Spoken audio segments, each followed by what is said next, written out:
Hey guys, what is up? This is Mr. A. Crizzy here. And in today's movie review, I'm going to be doing a horror movie review on this new horror movie which just came out. Yeah.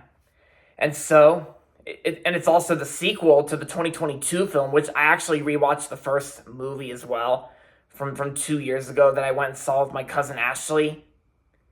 I actually rewatched it on Paramount Plus, and now a sequel has just came out. And yep. And so this review is going to be on Smile 2. Yep. I went and saw this movie with my cousin Ashley and her friend Heather, just like how we also went and saw Don't Worry Darling 2 years ago together. And yep, these here are all three of these are tickets to the movie Smile 2. Yep. So, Smile 2 is the sequel to the 2022 horror movie Smile from writer and director Parker Finn.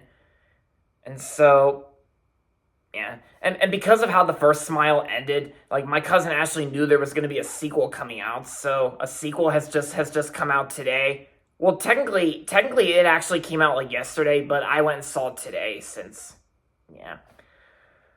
But yeah, so in this movie, Smile 2 is about a singer, basically like a pop singer named Sky Riley, played by Naomi Scott. Like Naomi Scott, like the girl who played Jasmine in the Aladdin remake, and she was also in the Disney Channel original movie Lemonade Mouth, and including the 2017 Power Rangers and the 2019 Charlie's Angels. And it's already been 5 years since the last time we saw her in movies, and this is Naomi Scott's new movie she's in. So, Naomi Scott plays a pop singer named Sky Riley who begins to experience increasingly terrifying and terrifying events such as we know the Smile entity is back once again and taking over people's bodies and making them smile.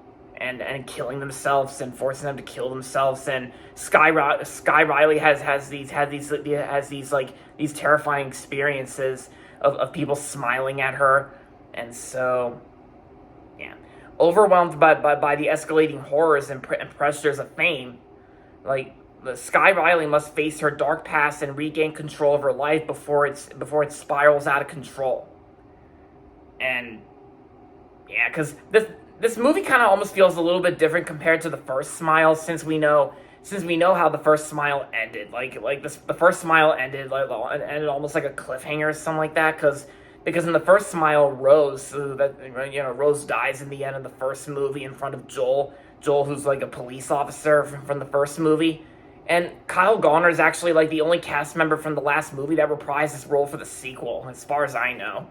Yeah, Kyle Gallner, who plays Joel, the police officer from the first Smile, and of course this movie this movie features a new cast that weren't in the first Smile, and yeah, when I first heard that a sequel to Smile was in development, it kind of had me thinking does Smile really need a sequel? Like, some people even ask the same question, whether Smile would need a sequel, and yeah, and like I said, my cousin Ashley knew there was going to be a sequel because of how the first Smile ended, and of course we know that this Smile identity is still taking over people's bodies and forcing them to kill themselves while smiling, and after seeing Smile 2, this actually turned out to be a surprisingly great sequel to the first Smile. I actually think it was almost as great as the first Smile.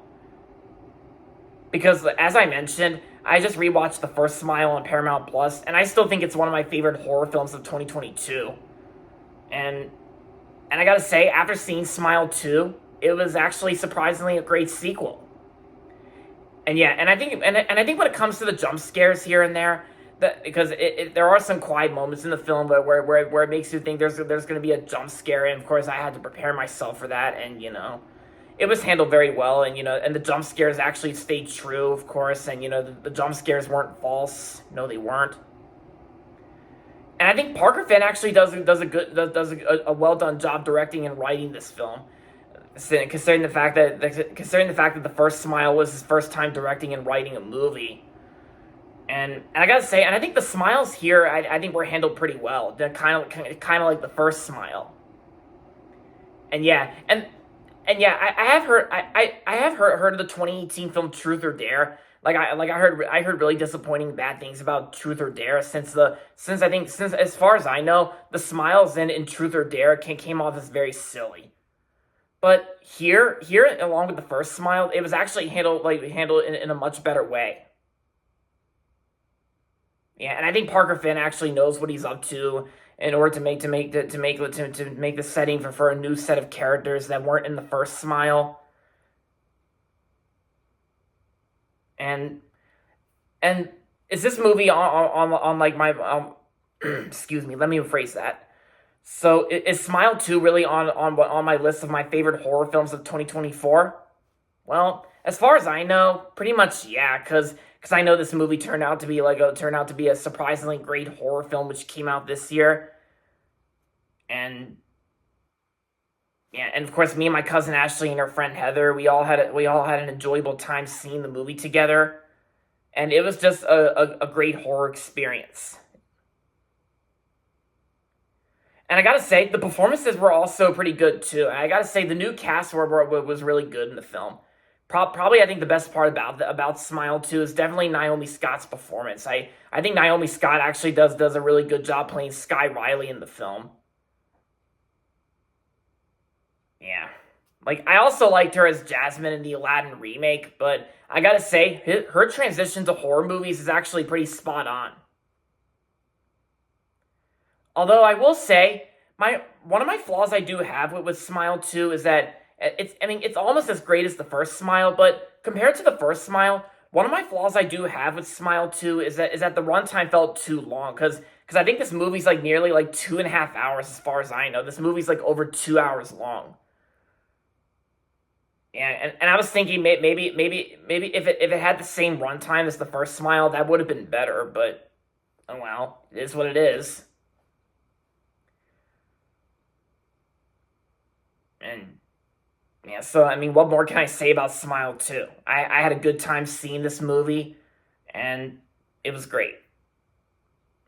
And yeah, and even if you are interested in seeing Smile 2, then I say it's a good recommendation for Halloween since, it's Halloween and it's a good time to see and check out horror movies.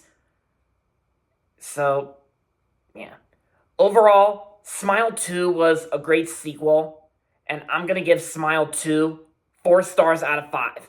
If you're interested in checking out this movie and after what revisiting the first Smile, then I say I recommend it. Or if you're more interested in checking out Terrifier 3, which I know a lot of people have really been talking about Terrifier 3, but if you're interested in seeing Terrifier 3, then I say like go ahead and see it if you want. Because for me, I'm probably not really going to check out Terrifier 3 until sometime next year when it's on digital, because nobody in my family likes the Terrifier movies except for one of my friends at high school, Joey Cook. He's seen Terrifier 3, and I know I can tell he enjoyed it, but still, he lives far from where I live. So I can't really see Terrifier 3 because my parents can't have me seeing that. Which is understandable because Terrifier is not really for everyone. And I'm sure the Smile films aren't really going to be for everyone either, since there is a lot of blood and gore, just like in the first Smile, because the Smile films have a lot of blood and gore. Yeah, I almost forgot to mention that. But yeah, so anyway, if you haven't seen the first Smile, then I say I recommend checking out the first Smile before seeing the second Smile. And yeah, so yeah, 4 stars out of 5 for both movies, Smile and Smile 2, and it was great. Alright guys, so that's going to be it for my movie review on Smile 2. And that's going to be it for this video, so make sure to give this video a thumbs up and subscribe to my channel if you haven't yet. And as always, thanks for watching, and until next time, this is Mr. A. Crizzy saying, goodbye everybody, and that's about it.